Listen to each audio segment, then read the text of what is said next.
ইরানের মাটিতে কোনো বিদেশি স্থলবাহিনী প্রবেশ করলে তাদের ধ্বংস করে দেওয়া হবে বলে হুঁশিয়ারি দিয়েছেন দেশটির পররাষ্ট্রমন্ত্রী আব্বাস আরাকচি। মার্কিন সংবাদমাধ্যম এনবিসিকে দেওয়া এক সাক্ষাৎকারে তিনি বলেন, ইরানের সাহসী সেনারা যে কোনো শত্রুকে মোকাবিলা করতে প্রস্তুত। আব্বাস আরাকচি বলেন, বর্তমান পরিস্থিতি মোকাবিলায় ইরান যথেষ্ট সক্ষম। তিনি জোর দিয়ে বলেন, আমাদের অত্যন্ত সাহসী সেনারা শত্রুর অপেক্ষায় আছে। যারা ইরানের মাটিতে পা রাখবে তাদের ধ্বংস করে দেওয়া হবে। হাজার বছরের পুরনো পারস্য সভ্যতার কথা স্মরণ করিয়ে দিয়ে তিনি বলেন, ইরান সবসময় নিজের ভূমি রক্ষা করেছে এবং ভবিষ্যতেও করবে। মার্কিন সামরিক ঘাঁটিতে ইরানের হামলাকে আত্মরক্ষার বৈধ পদক্ষেপ বলেও দাবি করেন দেশটির পররাষ্ট্রমন্ত্রী।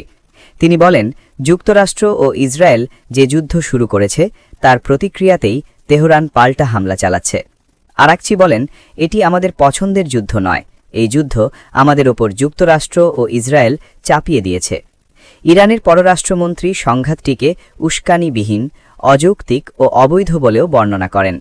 তিনি আরও বলেন, ইরানের পাল্টা সামরিক পদক্ষেপগুলো মধ্যপ্রাচ্যে থাকা মার্কিন ঘাঁটি, স্থাপনা ও সামরিক সম্পদের বিরুদ্ধে পরিচালিত হচ্ছে।